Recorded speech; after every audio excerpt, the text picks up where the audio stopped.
Good morning, everyone. Welcome to this morning's study. We're going to continue here in 2 Kings. We were reading in chapter 8. We're going to go through this again, and then we'll see how far we get today. This week, we're going to be doing a bit more chronology, at least I think so. So I've been preparing some material for that. But before we do, let's have a word of prayer. Dear gracious Heavenly Father, thank you for this morning and for each person here and those that watch these videos. We ask for your Spirit to guide us, to instruct us, and to fill us, that we may reflect your character. And we are thankful, Lord, for the light that shines upon our path. We ask for strength that we can walk that path, that we can trust in you even when we can't see exactly where we're going, but that we can trust the light that is at our feet. So be with us now through thy Spirit, we pray in Jesus' name. Amen.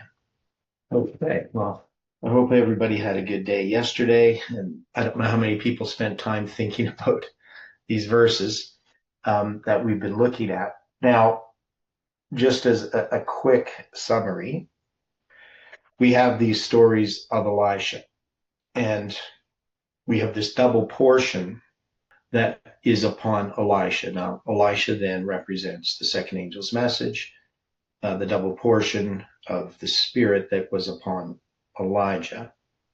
Now, that inheritance is symbolic in the sense that we know the double portion often was just the firstborn receiving an inheritance from the father that was double of what the other sons would receive, right? So that was the idea of the inheritance, how it was divided amongst the family. Now, with that blessing of the double portion also is attached the kingship and the priesthood. Now here in this case, it's used symbolically, but it's also represented in the types of miracles that Elisha performs. And these also typify to some degree what happens with Christ. We have Elisha raising a child from the dead. Jesus raises the child from the dead. He has the blessing, I guess, on the oil and the flour, right? He multiplies food. Jesus does that in the feeding of the 5,000 and the 4,000. And some people then say that this is artificial in the life of Christ. It's meant to imitate Elisha, and it's some kind of trope. But we understand that this is real, right? This is real history, not just the story of Christ, but also in the story of Elisha. And we have John the Baptist who precedes Christ. So we see a parallel between Elijah and John the Baptist and between Elisha and Christ. Now, those parallels, they were used within this movement by Parminder in claiming that he was Elisha, right? He was Joshua, he was Christ, right? So, and we would not, and we would look at Miller and Samuel Snow, and we wouldn't argue that some person is Samuel Snow. And even in a sense, even though Jeff is typified by Miller, you know, both Miller and Jeff are not prophets in the same way that you would have Elijah being a prophet or John the Baptist. They serve a role symbolically, but we don't look at them having the same. They have the same role, but you know, Miller is making mistakes that we wouldn't see Elijah making. I don't know if that's a fair way to describe Miller, but he's not an infallible prophet, and neither was Jeff. But they still serve that role. But more importantly, we can see that the Millerite movement and also FFA have more of a parallel. That is not the people themselves, but the movements themselves. And so we don't look for somebody to be, you know, Samuel Snow in our history. We just recognize that we move from that the leadership changes to Christ. So we look at Christ as being our leader under the second angel's message. And that transition from Elijah to Elisha. We're gonna look at that more. We're gonna go back over this stuff. I don't want to leave some of this stuff, all these loose threads hanging, but we're trying to get a bigger picture right now. But we know that the journey that happens, we've talked about, are those waymarks where he goes from Gilgal to Bethel, to Jericho, then he crosses the Jordan and comes back, right? This time with the cloak of Elijah, but as Elisha went with Elijah, right? And we never mark that specifically, right? But we know that that symbolizes our history. And then we have these stories of Elisha that we believe that either they are, each of the stories is a waymark in our line, or maybe in some ways they overlap, but we haven't drawn them on the line yet. But we will, the Lord willing, we have enough time, we will go back over these things. But right now we're trying to, just like we did with the book of Judges, as we go through this story of First Kings and Second Kings, that is over the chronology of the kings of Judah and Israel, however long this takes us, we should have a much better grasp, not just of the chronology, which we know is correct because we have, at least in its broadest details, it is. Maybe there are details that we will correct as we go through this, but we know that that overall structure is correct. But more importantly, we start to understand the significance of these stories, which in my original study of the chronology, I didn't address. The symbolic aspects of these stories, it was just working out the chronology. So now we're working through these stories, which is really helpful for me, right? To now put some of these dates within this narrative and to understand their relation, not just historically, which is really, really nice, but also to Millerite history, to Adventist history, to our history. So anyway, that's the summary. Hopefully that's helpful. Now, we had this story where the Shunamites' land is restored. And what we had there was this 7 years. Now, we haven't figured out when those 7 years were, where we would place them within the chronology. But it seems that those 7 years are ending, in my view, that this must be ending near the end of the reign of Jehoram, right? Is it Jehoram that we're dealing with here? Yeah, because we're going to have, or Joram of Israel, and then we're going to end up with Jehu, right? Jehu's going to be come, right? So he's going to anoint Jehu, and we started reading that story. So Jehu's going to end up becoming, and then it's going to mention Jehoram, which is sometimes called Joram, the king of Judah, right? So it's going to say in the 5th year of Joram, the son of Ahab, king of Israel, Jehoshaphat, then being king of Judah, Jehoram, the son of Jehoshaphat, king of Judah, began to reign, right? So we have this in the 5th year. And then we're going to have in the 12th year of Jehoram, the son of Ahab, king of Israel, did Ahaziah, the son of Jehoram, king of Judah, begin to reign. And we have, so this is in the 12th year. In chapter 9, we're going to have a little puzzle that, we're going to sort out. And I think it's in 35, so verse 29 to 30. Oh, yeah. 2 Kings 9:29. And in the 11th year of Joram, the son of Ahab, began Ahaziah to reign over Judah. So here it's going to say it's in the 11th year. And so we will look at this. We'll try to figure out why one place, the next chapter, it says the 11th year, where in the previous chapter it says the 12th year. And, surely a person is not going to make those types of obvious errors. That is, it's not an error. It's something that we need to be corrected by. And again, I repeat this all the time, but the way that we approach the scriptures is that we are to be corrected, not the scriptures to be corrected. So this has been illustrated in lots of different ways and things that we have found as we've studied through the Bible. I have a couple of questions, Theodore. Okay, good, Angela. Shunam or Shunammite, does that mean 2 resting places? Yeah, so go back here. Where does it mention the name Shunem? Shunem. What's the Hebrew number? I don't have my Okay. e-sword anymore. Okay. Yeah, I'll just go back to the story of the Shunammite. This is going to be, okay, so it's going to be here. Okay, so we got the Shunem. 7766 is the number. Well, that's an interesting number for sure. Yeah. Yeah, we get an interesting number there.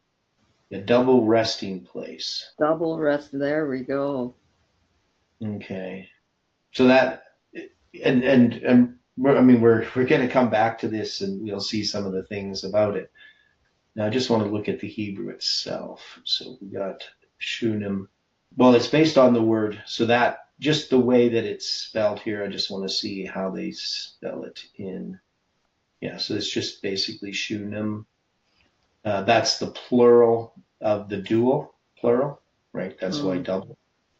Shuni means to rest, to be quiet. So shunim is just to a double of resting. So could be restoring her land be like restoring the importance of Sabbath keeping, resting in Jesus? Yeah, well, I don't know if I would connect this word particularly with that type of rest, because there's, you know what I'm saying, but I would focus more upon the doubling part of it. Okay, second angel. But yeah, I'd have to think about that a little bit. I mean, I'd have to look at sort of more the story and the context of it. And also the 11th and the 12th year, I was thinking, well, maybe that's to remind us to disregard the 0 year, like the two methods of counting, right? Yeah, but well, I think there's something else that's there that we need to look at. That we're going to have to try to work it out. But it is, to me, it's obviously not a typo. No, of course not. That there is something meant there when they say that, and that's what we have to figure out, why they give two different numbers for it. Could it have been mid-year or close to Well, no, mid-year? it's just something. It's something within the story itself that we need to pay attention to. Okay. So one of the things that, when I deal with chronology, I've had to learn how to count. That is, there's different ways they count things, and they count things differently because of the perspective that they're looking at. Now, we do that as well. We just don't think much about it because we're used to how we count things, right? So different types of things we count differently. We generally never say, in 2 days when we mean tomorrow, right? Where in Hebrew they can, or in 3 days, when we mean 2 days from now, right? So there are some things that we don't do that the Jews do. And so those are the things that catch us off guard. But, we'll often say something was, 3 years ago, when it's actually much shorter than 3 years ago, just because we'll just be counting the year. So, if something happened in, like, the year right now, it's 2026, and something happened in 2024 at the end of the year, and we're at the beginning of the year, we still might say 2 years, even though it might be a year and 2 months, right? So those types of things, or what am I saying? So 2 years. Yeah, so that would be, we'd say 3 years, and it might be 2 years and 2 months. Yeah. So we do those types of things because we can think of years in blocks in that way. Or if we're referring to as the school year, and again, the school year differs from our annual year, right? We have a school year that begins in September. So somebody in university might say, I went to university for 4 years. I've been in university for 4 years. They started in September, and now it's, maybe it's not even the next year. They're just, I've been going to university for 4 years, and they're like, it's really like 3 years and 3 months. So they're not using the calendar year, right? They're using the school year. or we may talk about different seasons or things like that. So we have different ways of counting. And the thing that the Jews have been doing here is they're counting within the reign of a king. So when you have a king of Judah, he begins to reign, they're going to match it off with what year of the reign of the king in Israel that king began to reign. Right? Now, there's also different things about a king beginning to reign, that is his accession year, and also when he actually comes to the throne. And that's not always really clear what they mean. So the big assumption that everyone makes is that when it says a king reigns a certain number of years, that means it's in that year of his reign, whether it's a spring to spring, fall to fall year, that he dies and the next king becomes king. But I've shown that's a false assumption. That for the kings of Judah specifically, they're fixing that for us in the length of the reign of a king, so that we don't have to, account for spring to spring or fall to fall in that sense. We just total those all together. We can tally them up, and we can have the reigns of the kings of Judah. Kings of Israel are a little bit different because they have changes in dynasty. And then the question is, well, what year are we talking about from what perspective when we're talking about the reign of a king?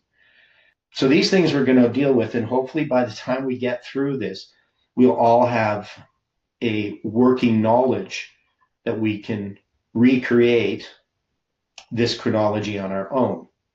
And I've been thinking, quite a bit about it because, writing that book and discussions that I had with Florin Lau, whatever his last name is, from Romania, who's a professor in Romania, the university there, and the type of thinking that I call it sort of lazy and sloppy kind of thinking about chronology. People just don't want to do the work, and they will just accept things that don't make any sense. So to being able to understand the importance of this chronology as far as our own understanding, but also how we can communicate to others, that's the thing that I've always struggled with. How do I help other people understand something that is not something you can see on the surface, and why it's important for Bible study? And a good example of this would be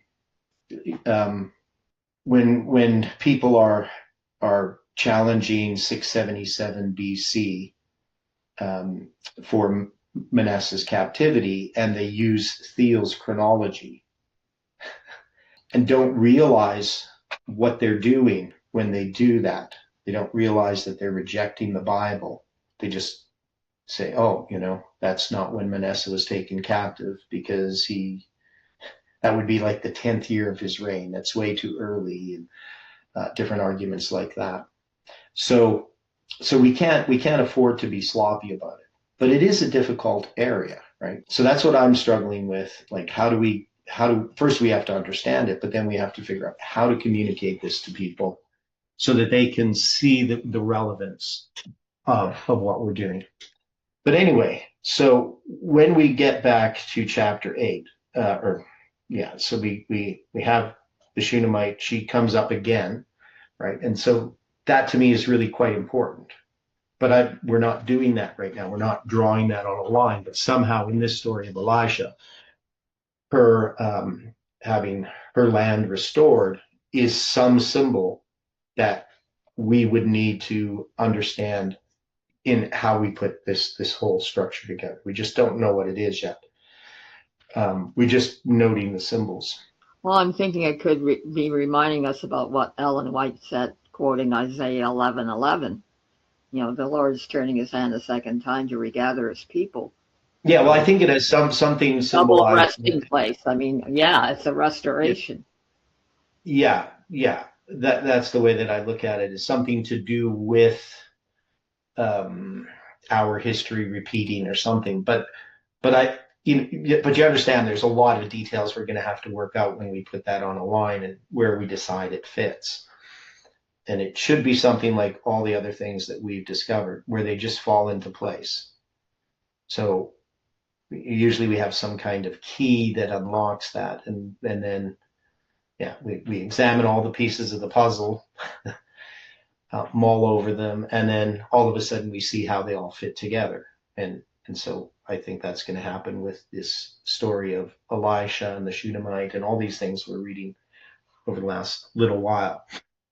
So then, so we have this where Ben-Hadad is sick, right? So, and he's told that the man of God, that is Elisha, is there. And the king said to Hazael, take a present in thine hand and go meet the man of God and inquire of the Lord by him, saying, shall I recover of this disease? So we read the story through here where Hazael goes to meet him, took the present with him, even of every good thing of Damascus, 40 camels and a burden, and came and stood before him and said, thy son Ben-Hadad, king of Syria, hath sent me to thee, saying, shall I recover of this disease? And Elisha said unto him, go and say unto him, thou mayest certainly recover. Howbeit, the Lord has showed me that he shall surely die. Right? And she's going to stare at him until he's like embarrassed. And then the man of God begins crying. So Elisha begins crying, and Hazael's like, why are you crying? And then he says, because I know the evil that thou wilt do unto the children of Israel. And he's saying, like, how could I do this? Is this thy servant a dog that he should do this great thing? And Elisha answered, the Lord hath showed me that thou shalt be king over Syria. Right. So he departed from Elisha, came to his master, says, yeah, you're going to recover. But on the next day, he's going to take this thick cloth, dip it in water, spread it on his face so that he died. So he's going to suffocate him. And then he's going to become the king of Syria in Damascus. So a very interesting story. Now, again, what that's going to mean as far as where we place that, we know when we're dealing with Syria and Damascus, we have some ties symbolically to the 2520. Obviously, this is prior to the commencement of the 2520, but these different symbols in these stories of the kings of Judah and Israel that continue through this period are all relevant in how they relate to what happens with the civil war, where Syria is going to be involved. So if we think about it here, we had, the dividing of the kingdom back in 977 BC, and we've gone through these kings so far. And we're going to come to the last king of Israel. And in dealing with the last king of Israel, that's going to be dealing with the fall of Samaria, right, with Hoshea. But that's prophesied in Isaiah 7, at least in part. I mean, mostly it's addressing Judah, right, because the prophecy is to the king of Judah, to the house of David, not to the king of Israel. But Syria is involved there, and we have this league between Syria and Israel that happens at that time. So all of these details need to be kept in mind. And this is the one thing I think that I've learned, and I'm sure you guys have learned much the same thing, is the importance of the details within a story in Scripture.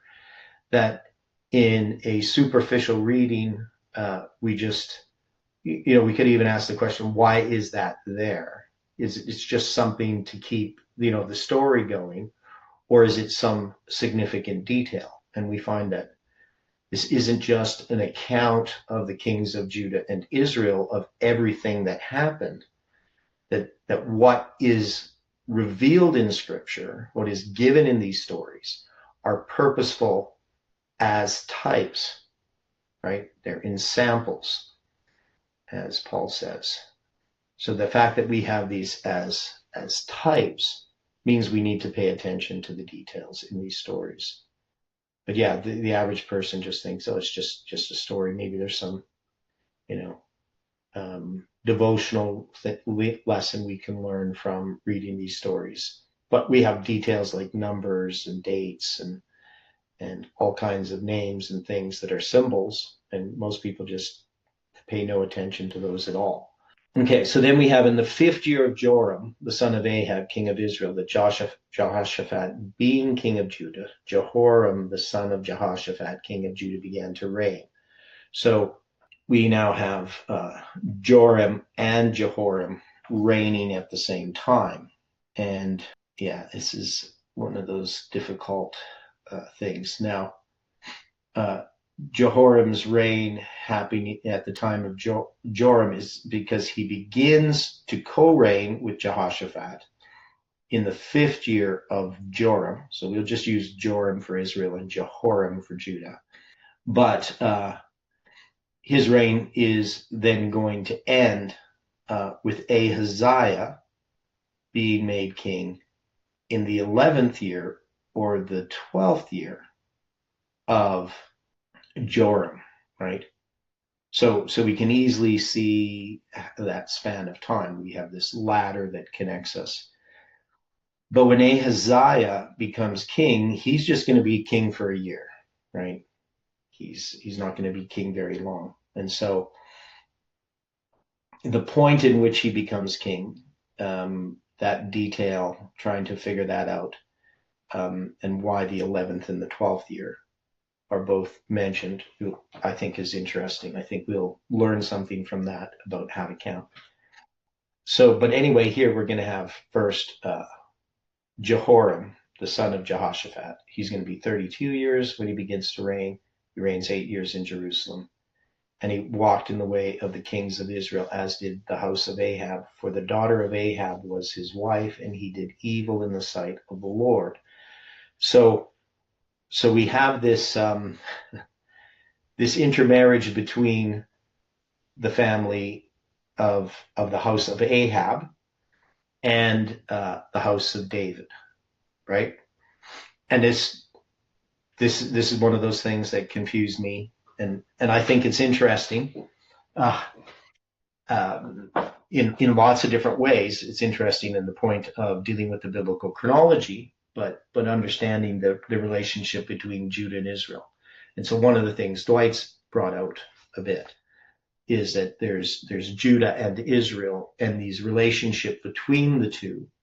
Now, and we could look at this and just say, does this happen with Protestants and Adventism, Judah being Adventism and Northern Israel being Protestantism? And of course, we know that there is this league made, right? A type of marriage that occurs in between the kings of Judah and Israel is the type of the relationship between Protestants and the evangelicals and the Adventists in the 1950s, at least, right? We'd have to say there's that parallel. How that would apply then further to our history later on, we haven't sorted all of this out, but we can. And I would say also the corruption between the merging church and state. Yeah, but we also have 9/11 with spiritual formation, which was our church agreeing to have to teach spiritual formation to our ministers in order for our ministers to be accredited in evangelical and Protestant colleges, right? So that our ministerial can. It still never made any sense to me, like what Adventists have to do with Protestants. I mean, they're not going to accept us as ministers in their churches. Why do we need our institutions to be accredited by them? And it's accreditation for pastors specifically, right? Like, if you get a degree in an Adventist university, is a Baptist church going to hire you to be a pastor? Would you even want to be a Baptist pastor? Like, you understand it to me is just like one of the silliest things that the church could do. It makes no sense. But it is a sign of a type of league. Whether that is actually something that's symbolized there or not, I don't know.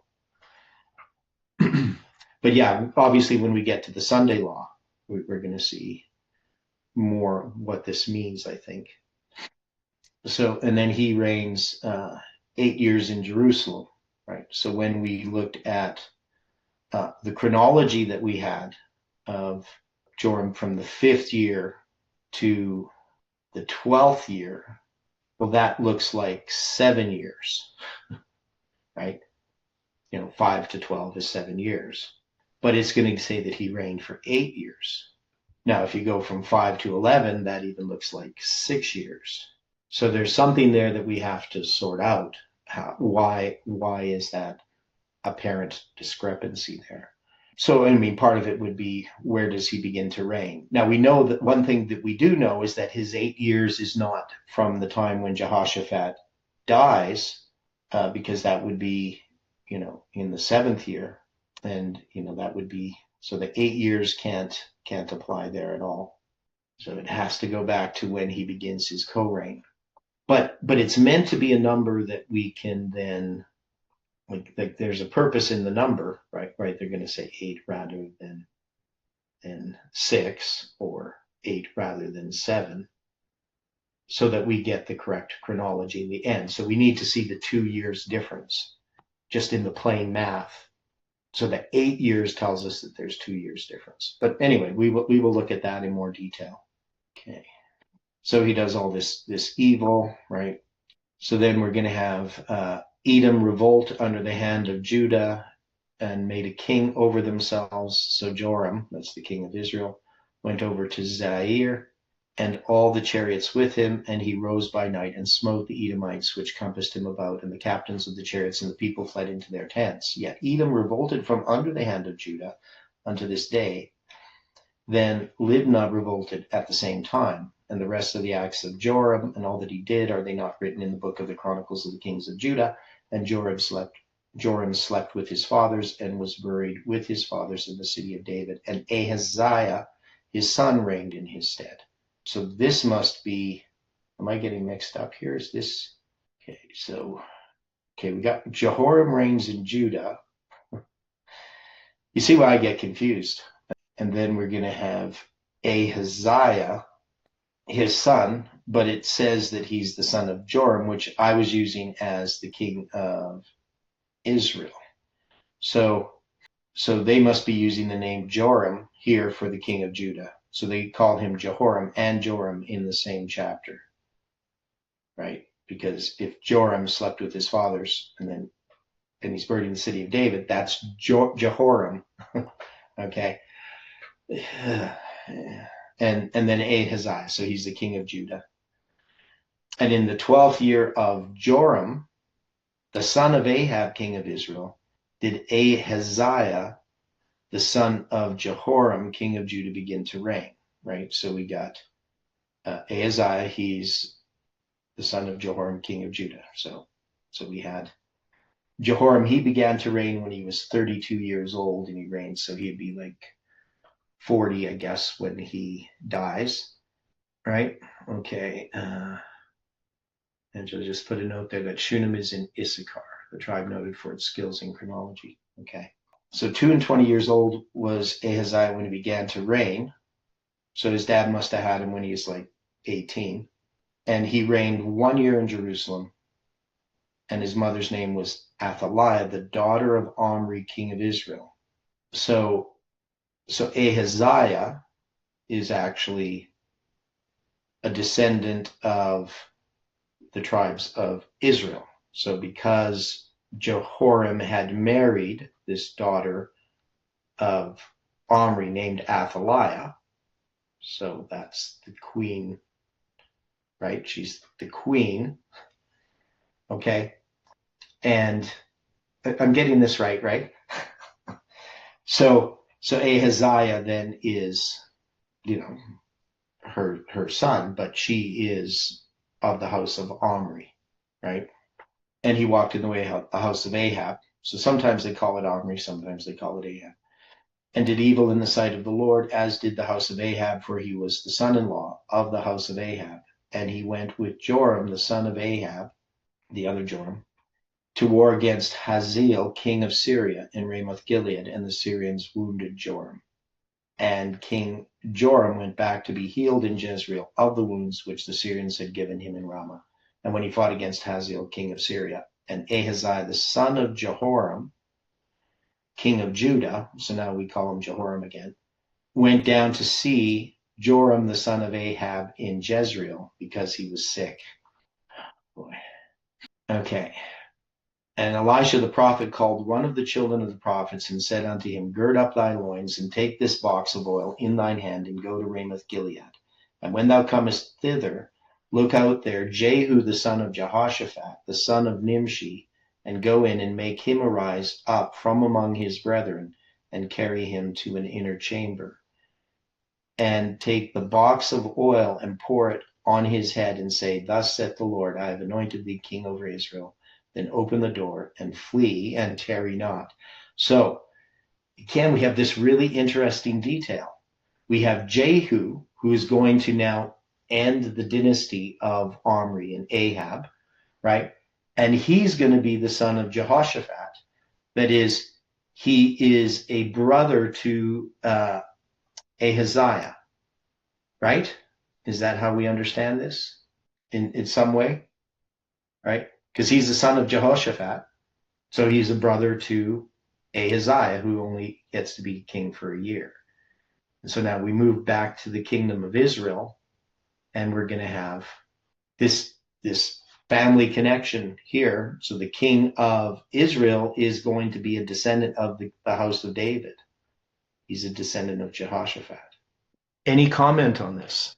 Is it clear to everyone what's happened here? It says in 2 Kings 8:25 that Ahaziah is the son of Jehoram.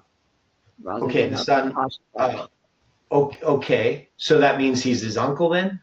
Is that what we're having here? Or when we deal with the son? I'm getting tangled up too, but I'm. Anyway. Well, the question is, are we dealing with the son, like the direct son? So when it says he's the son of Jehoshaphat, now Jehoshaphat, he marries Athaliah, right? Is he the one that marries Athaliah? I don't. Right. Did he? That was a horrible mistake if he did.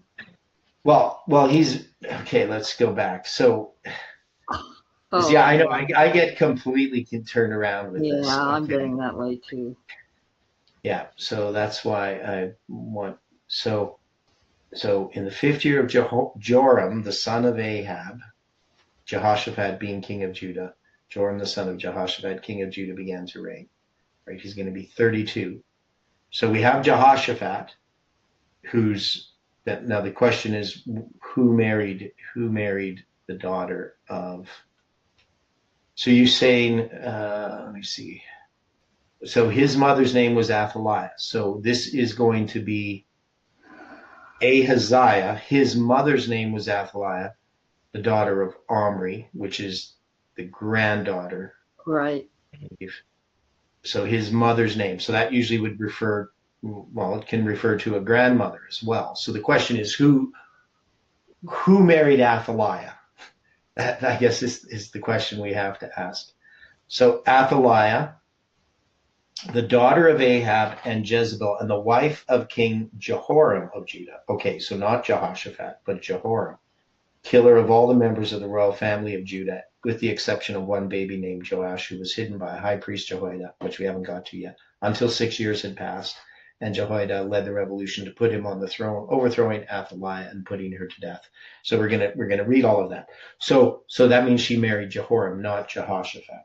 So she marries Jehoram, and so then Ahaziah is the son of Jehoram, and so is Jehu, right? So they would be brothers. Okay, so let me see if I can get some of this. Okay, so son and daughter were used by the Jews of any descendants. The whole race were the children of Israel. Athaliah was the granddaughter of Omri. Her being called the daughter of Omri implies that an idea of special greatness was regarded as attaching to him, so that his name prevailed over that of Ahab. Indications of his ideal greatness are found in the Assyrian inscriptions, where the early name for samurai is Beth Omri, that is the house of Omri, and where Jehu has the title of the son of Omri, right? So Jehu is not really directly, he's of the House of Omri, but he's really from the House of Judah, but through his mother, he's from the House of Omri, even though creates a new dynasty. You see what I'm saying? It helps explain some things that I didn't understand before, but it is rather confusing. Numbers are way easier for me than names and trying to sort them out. So if this is correct, that we have this marriage of Jehoram of Judah to this granddaughter of Ahab, right? Or granddaughter of Omri, however we want to look at it, named Athaliah, then since we're going to have Jehu, the son of Jehoshaphat, now, is he then the uncle? Can he be the son of Jehoshaphat in the sense that he's just the same way that Athaliah is the daughter of Omri, right? That's what I'm trying to ask here. So is this mean he's actually directly the son that is the uncle of, so he wouldn't be then descended from Omri, right, in that case. Now, it talks about Nimshi, so this Jehoshaphat's the son of Nimshi, right, the grandfather of Jehu. So that's a man that's not referring to his mother. It doesn't particularly say who his mother is. So the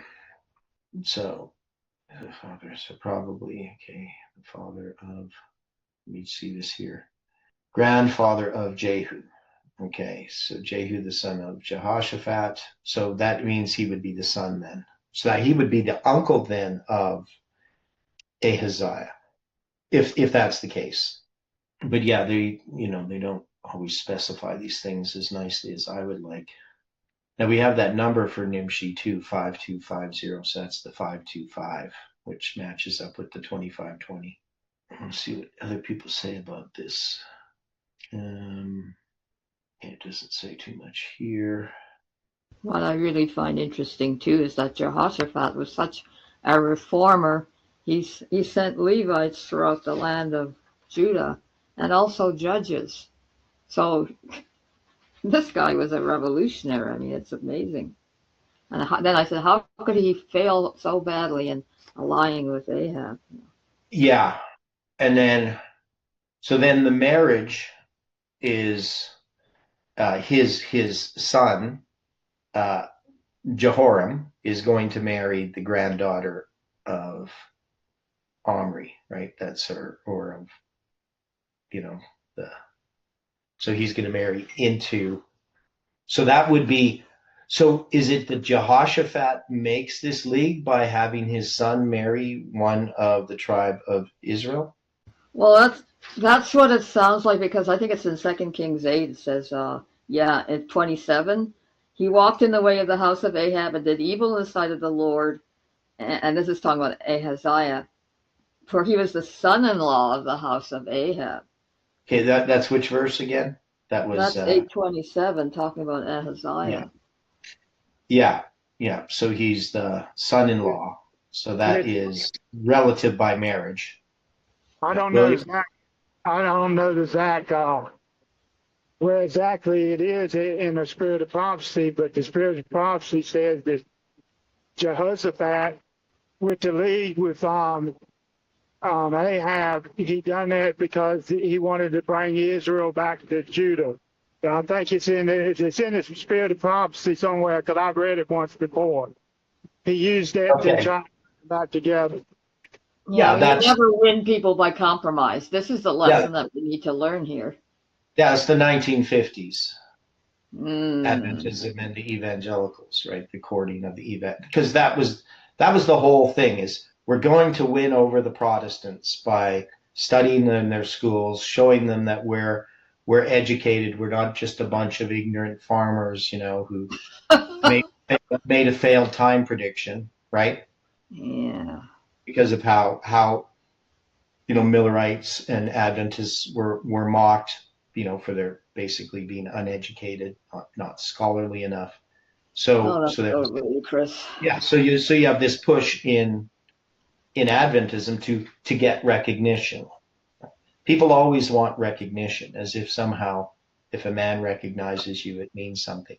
And the church always wanted me to get, I'd talk to some pastor or something at camp meeting, and they'd be very impressed with my knowledge. They say, you really need to go to our schools, you know, then people will listen to you. And Oh, in other I words, never, then we with our PhDs and our MDivs will listen to you yeah, and will stamp you with our and approval. Like and that. I Weak never was that? fell, yeah, I never fell for that foolishness. I Yeah. understood exactly what it meant. That's why I went to Silver Hills instead, because there's a lady in the church. She would have paid for me to go to CUC and get my, become a minister, right? She had the money to do it, and you know, she really, was impressed with me and wanted me to get this education. But I chose Silver Hills instead. Thank God. Thank God. No kidding.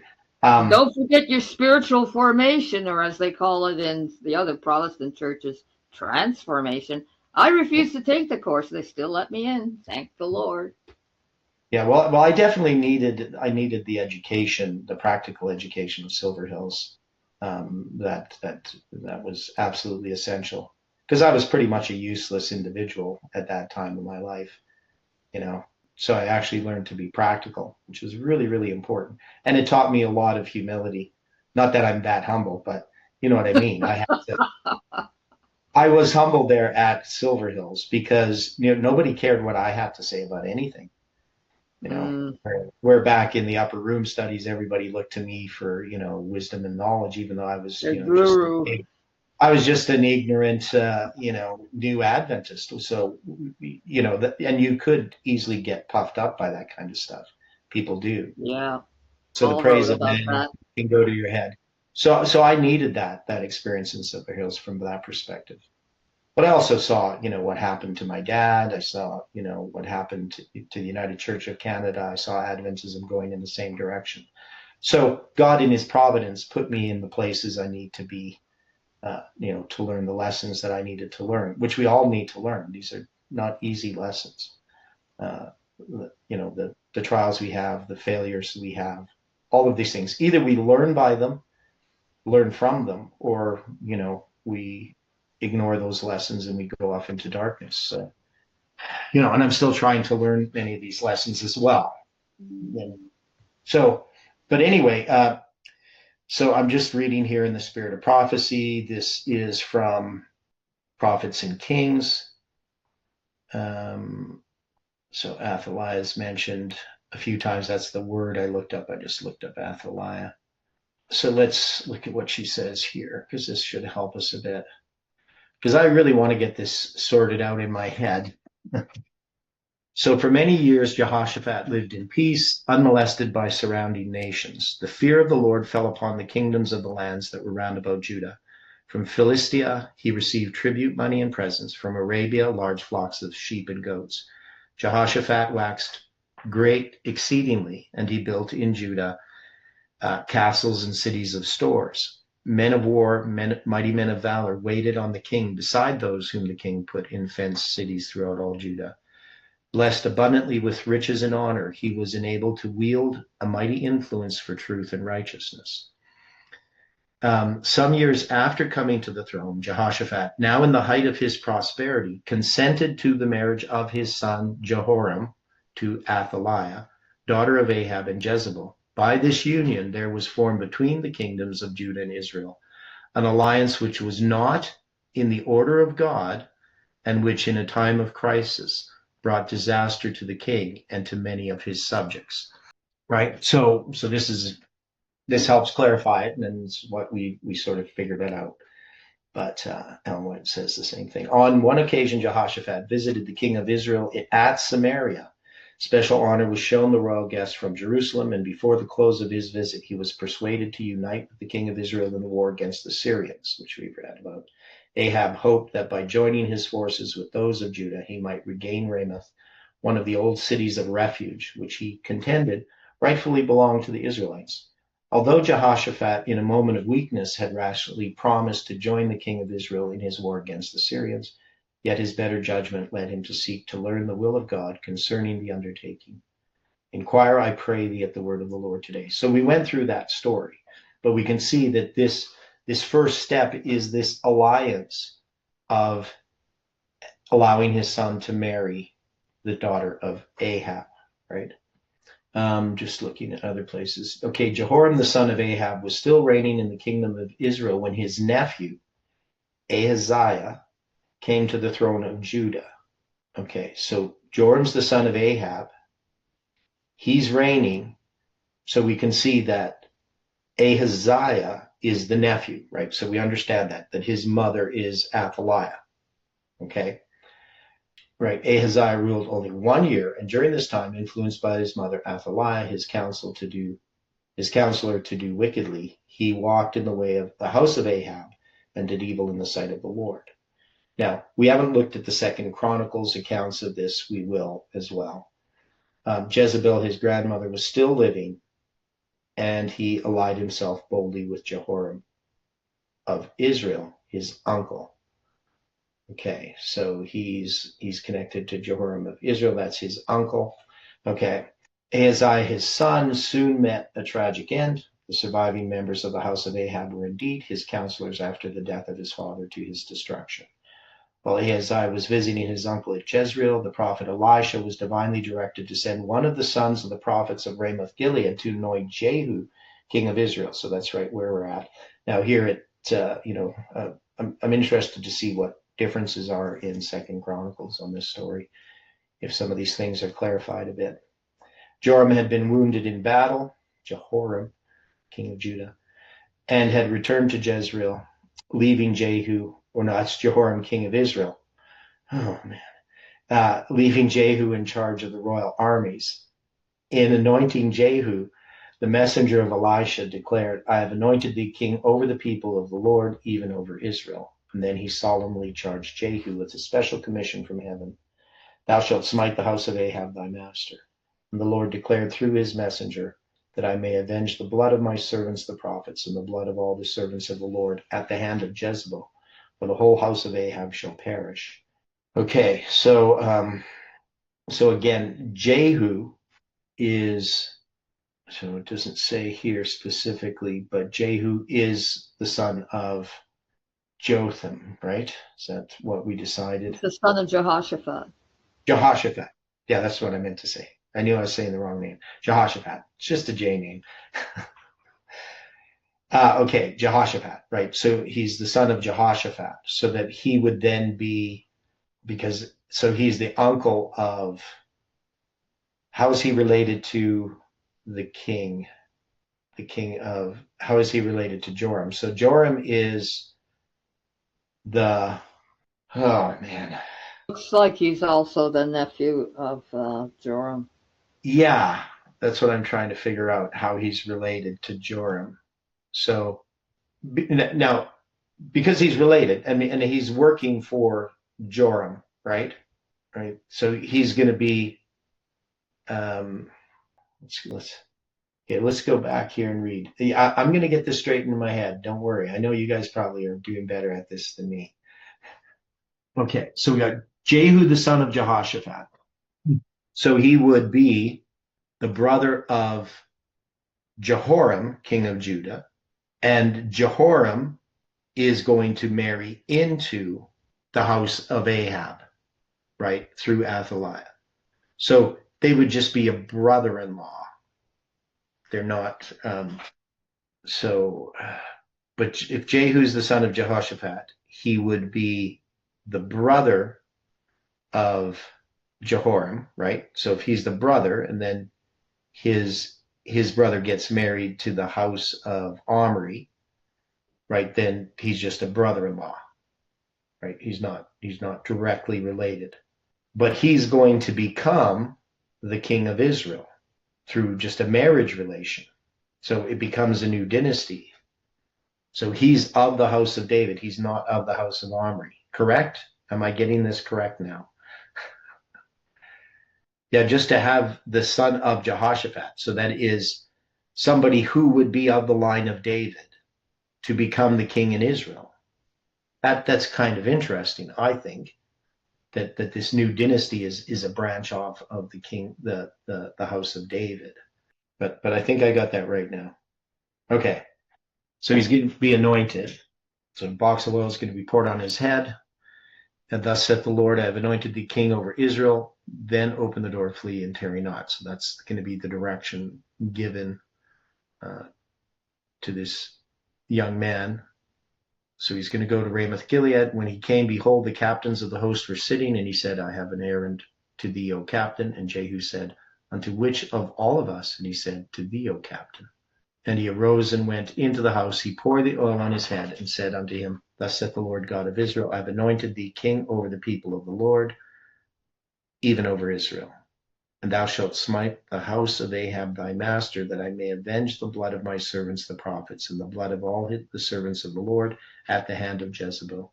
For the whole house of Ahab shall perish, and I will cut off from Ahab him that pisseth against the wall, and him that is shut up and left in Israel.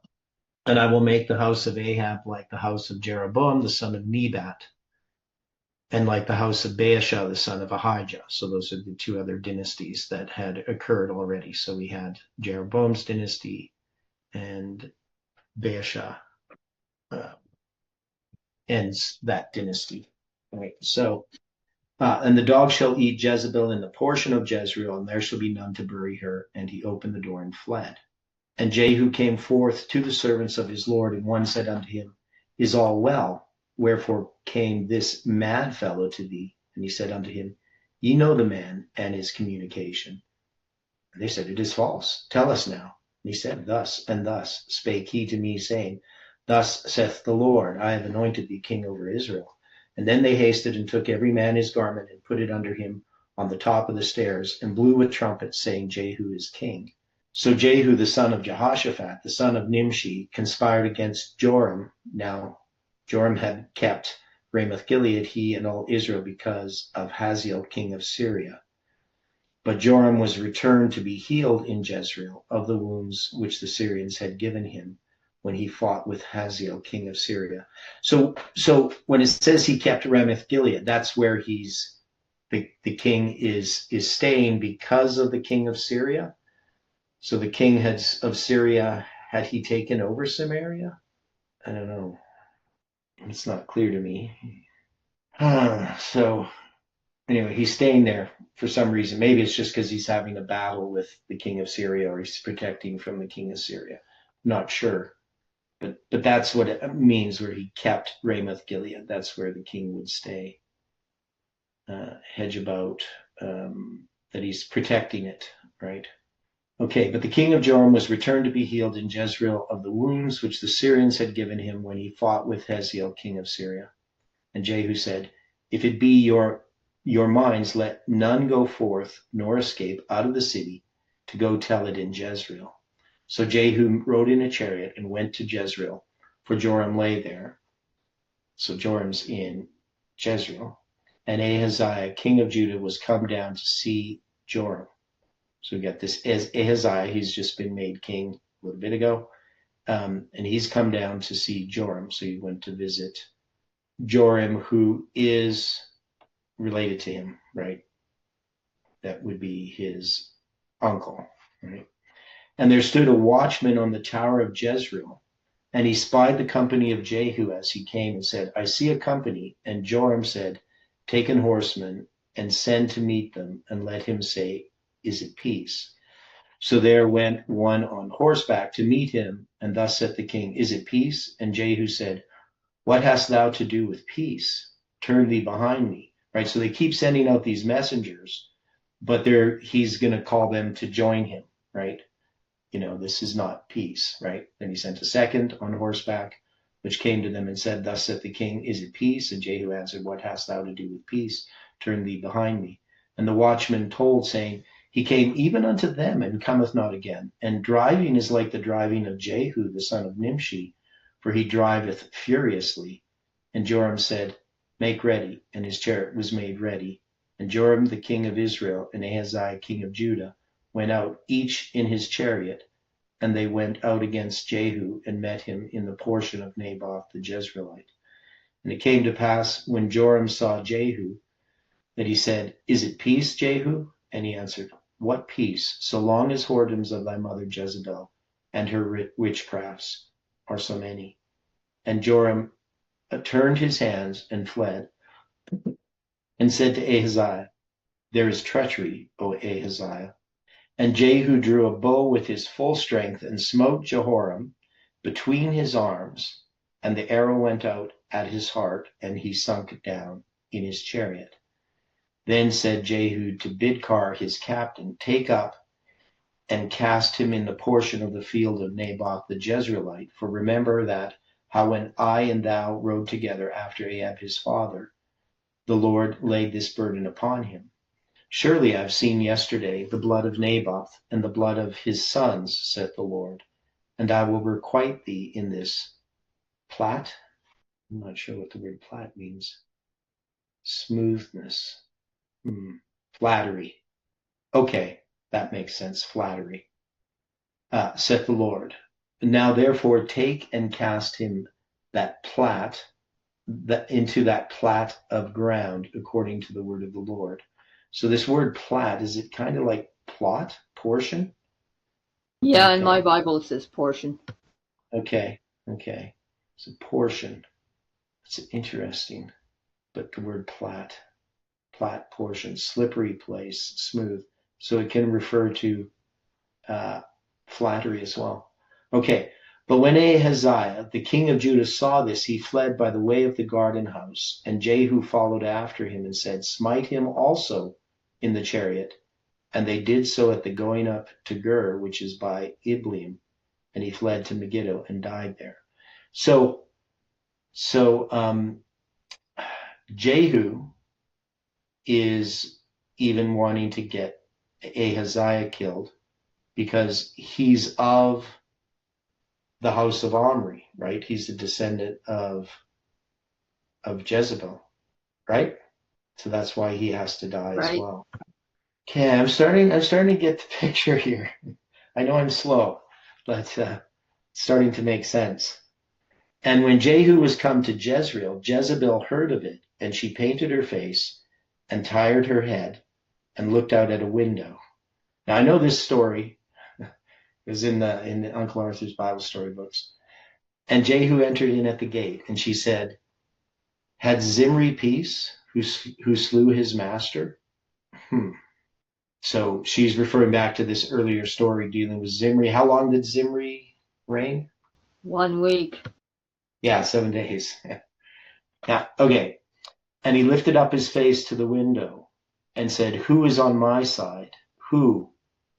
And there looked out to him 2 or 3 eunuchs. And he said, Throw her down. So they threw her down, and some of her blood was sprinkled on the wall and on the horses, and he trod her underfoot. And when he was come in, he did eat and drink, and said, Go see now this cursed woman, and bury her, for she is a king's daughter. And they went to bury her, but they found no more of her than the skull, and the feet, and the palms of her hands. Wherefore they came again and told him and said, This is the word of the Lord, which he spake by his servant Elijah the Tishbite, saying, In the portion of Jezreel shall dogs eat the flesh of Jezebel, and the carcass of Jezebel shall be as dung upon the face of the field in the portion of Jezreel, so that they shall not say, This is Jezebel. Right? They don't have her grave. Okay. Yeah, this is now making sense for the first time. What's actually going on. And Ahab had 70 sons in Samaria, and Jehu wrote letters and sent to Samaria, and to the rulers of Jezreel, and to the elders, and to them that brought up Ahab's children, saying, Now as soon as this letter cometh to you, seeing your master's sons are with you, and there are with you chariots and horses, a fenced city also, and armor, look even out the best and meetest of your master's sons, and set him on his father's throne, and fight for your master's house. But they were exceedingly afraid, and said, Behold, 2 kings stood not before him. How then shall we stand? And he that was over the house and he that was over the city. And the elders also, and the bringers up of the children, sent to Jehu, saying, We are thy servants, and will do all that thou shalt bid us. We will not make any king do that which is good in thine eyes. We will not make any king do that which is good in thine eyes. And he wrote a letter the second time to them, saying, If ye be mine, and if ye will hearken unto my voice, take ye the heads of the men, your master's sons, and come to me to Jezreel by tomorrow, this time. Now the king's sons, being 70 persons, significant number there, were with the great men of the city which brought them up. And it came to pass, when the letter came to them, that they took the king's sons and slew 70 persons, and put their heads in baskets, and sent them to Jezreel. And there came a messenger and told him, saying, They have brought the heads of the king's sons. And he said, Lay ye them in 2 heaps at the entering of the gate until the morning. Now, of course, this goes back to who else had 70 sons and they're going to be slain? Wasn't it Gideon? Yeah, so Gideon's sons are going to be slain by Abimelech, right? Is that the guy's name? Yes. Yeah, okay. But one escapes, which is going to be, what's his name? Can't think of his name. Jotham. Oh, yeah, Jotham, right? Okay. Yeah, Jotham, who, there's also a King Jotham, who's the king, the dad of Ahaz. Right, okay, so Jotham, the week of Christ. Okay. Yeah, so dealing with but this is so interesting. Okay, I just got to go back and understand exactly how this is. So there's these letters. So he's going to slaughter Ahab's descendants. So there's 70 sons of Ahab, right? That's basically, and Ahab had 70 sons in Samaria. Jehu wrote letters and sent to Samaria unto the rulers of Jezreel, to the elders, and to them that brought up Ahab's children, saying, Now as soon as this letter cometh to you, seeing your master's sons are with you, and there are with you chariots and horses, and a fenced city also in armor, look even out best and meetest your master's sons, and set him on his father's throne, and fight for your master's house. But they were exceedingly afraid, and said, Behold, 2 kings stood not before him. Now then shall we stand? So I guess the idea, so Jehu writes these letters, and he's saying, okay, there are people who are eligible for the throne, right? Because they're descendants of Ahab. They're part of the royal family. So he says, put one of them on the throne, right? This is sort of like a challenge, because he's king over Israel. But these ones are basically in line to be king. One of them is. So the one, the best and meetest, the one that should be king, but they're scared to.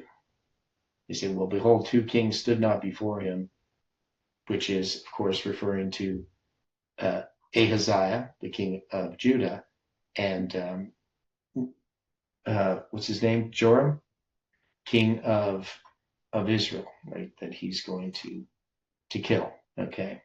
So they're scared to do that, though they're going to die anyway. But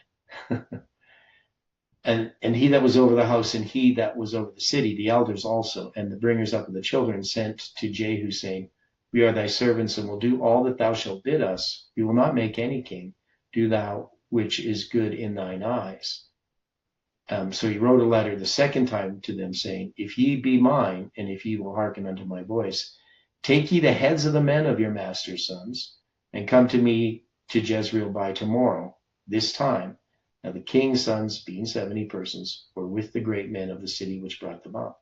So the great men of the city is going to deliver these people into the hand of Jehu.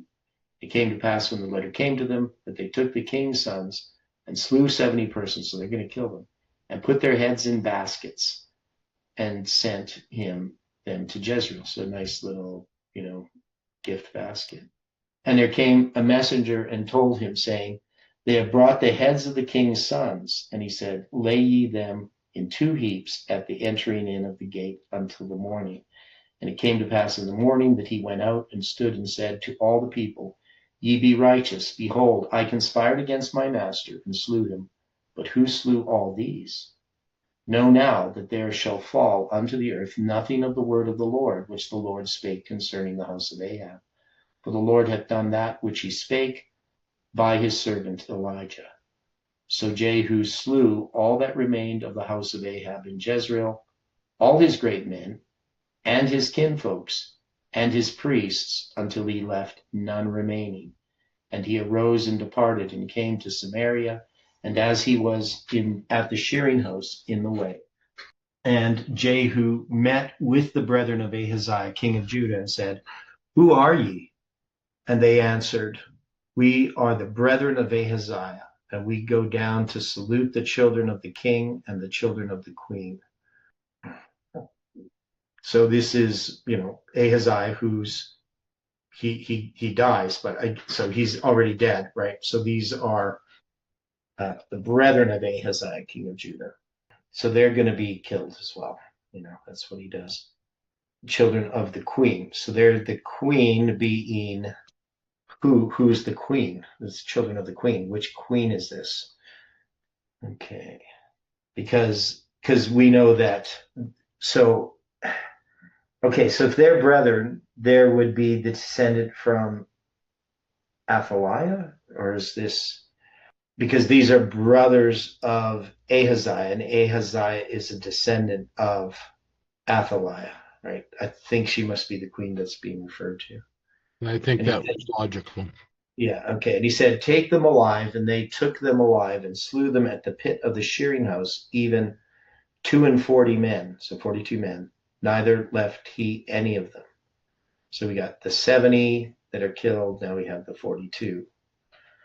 And when he was departed thence, he lighted on Jehonadab, the son of Rechab, coming to meet him, and he saluted him and said to him, Is thine heart right, as my heart is with thy heart? And Jonadab answered, It is. If it be, give me thine hand. And he gave him his hand, and he took him up to him into the chariot. And he said, Come with me, and see my zeal for the Lord. So they made him ride in his chariot. And when he came to Samaria, he slew all that remained unto Ahab in Samaria, till he had destroyed him, according to the saying of the Lord, which he spake to Elijah. And Jehu gathered all the people together and said unto them, Ahab served Baal a little, but Jehu shall serve him much. So Jehu's going to just worship Baal. Okay. There's still quite a bit more in this chapter here. Right? Quite a bit more to go through. Okay, so I don't get this here. Jehu gathered all the people together and said unto them, Ahab served Baal little, but Jehu shall serve him much. Now therefore call unto me. So this is a deception. Okay. I shouldn't assume, the prophets of Baal, all his servants and all his priests, let none be wanting, for I have a great sacrifice to do to Baal. Whosoever shall be wanting, he shall not live. But Jehu did it subtly, to the intent that he might destroy the worshippers of Baal. So he's not going to worship Baal. He's being deceptive there. And Jehu said, Proclaim a solemn assembly for Baal. And they proclaimed it. And Jehu sent through all Israel, and all the worshippers of Baal came, so that there was not a man left that came not. And they came into the house of Baal, and the house of Baal was full from one end to another. And he said, Bring unto him that was over the vestry, bring forth vestments for all the worshippers of Baal. And he brought forth vestments. And Jehu went, and Jonadab, the son of Rechab, into the house of Baal, and said unto the worshippers of Baal, Search, and look that there be here with you none of the servants of the Lord, but the worshippers of Baal only. And they went in to offer sacrifices and burnt offerings. Jehu appointed 80 men without, and said, If any of the men whom I have brought into your hands escape, he that letteth him go, his life shall be for the life of him. And it came to pass, as soon as he had made an end of offering the burnt offering, that Jehu said to the guard and to the captains, Go in and slay them, let none come forth. And they smote them with the edge of the sword, and the guard and the captains cast them out, and went to the city of the house of Baal.